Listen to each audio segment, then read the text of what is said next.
ഈ വർഷം കേരളം സമ്പൂർണ്ണ പാലിയേറ്റീവ് കെയർ സംസ്ഥാനമായി മാറുമെന്ന് മന്ത്രി വീണ ജോർജ് എറണാകുളം ജനറൽ ആശുപത്രിയിൽ വിവിധ പദ്ധതികളുടെ ഉദ്ഘാടനം നിർവഹിച്ച് സംസാരിക്കുകയായിരുന്നു മന്ത്രി.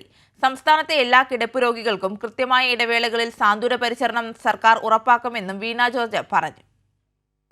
ഒരേ സമയം 9 പ്രസവങ്ങൾ എടുക്കാൻ സൗകര്യമുള്ള ലേബർ റൂം കോംപ്ലക്സ്, 15 കിടക്കകളോടെ പുതിയ മെഡിക്കൽ ICU, ആധുനിക സൗകര്യങ്ങളോടെയുള്ള OP counter and waiting area, chronic ulcer രോഗികളെ 100 ദിവസത്തെ കർമ്മ പദ്ധതിയിലൂടെ സുഖപ്പെടുത്തുക എന്ന ലക്ഷ്യത്തോടെ നടപ്പാക്കുന്ന അനുഗാമി ടു ഹീൽ പദ്ധതി, കുട്ടികൾക്കായി പൂമ്പാറ്റ പാർക്ക് തുടങ്ങി എറണാകുളം ജനറൽ ആശുപത്രിയിൽ 9 പദ്ധതികളാണ് മന്ത്രി വീണ ജോർജ് നാടിന് സമർപ്പിച്ചത്.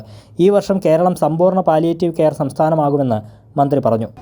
ആശുപത്രിയിൽ പോകാതെ വീട്ടിൽ ചെയ്യാൻ കഴിയുന്ന ഹോം കെയർ സപ്പോർട്ട് നൽകുന്നതിന് വേണ്ടിയിട്ടുള്ള വോളണ്ടിയേഴ്സിൻ്റെ സേവനം കൃത്യമായ ഇടവേളകളിൽ എല്ലാവർക്കും ഉറപ്പാക്കുന്ന സാന്ത്വന പരിചരണം ആവശ്യമുള്ള എല്ലാവർക്കും ഉറപ്പാക്കുന്ന സംസ്ഥാനമായി കേരളത്തെ മാറ്റുക എന്നതാണ് ലക്ഷ്യം.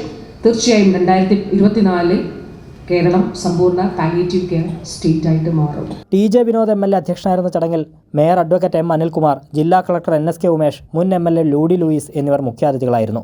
94 ലക്ഷം രൂപ കാസ്പ് ഫണ്ട് ഉപയോഗിച്ചാണ് ലേബർ റൂം കോംപ്ലക്സ് നിർമ്മാണം പൂർത്തീകരിച്ചിരിക്കുന്നത്. Help desk, doctors room, procedure area, waiting room, nursing bay തുടങ്ങി വിവിധ സൗകര്യങ്ങളാണ് ഒരുക്കിയിരിക്കുന്നത്. ക്രോണിക് അൾസർ രോഗികളെ 100 ദിവസത്തെ കർമ്മ പദ്ധതിയിലൂടെ സുഖപ്പെടുത്തുക എന്ന ലക്ഷ്യത്തോടെയാണ് അനുഗാമി ടു ഹീൽ പദ്ധതി നടപ്പിലാക്കുന്നത്.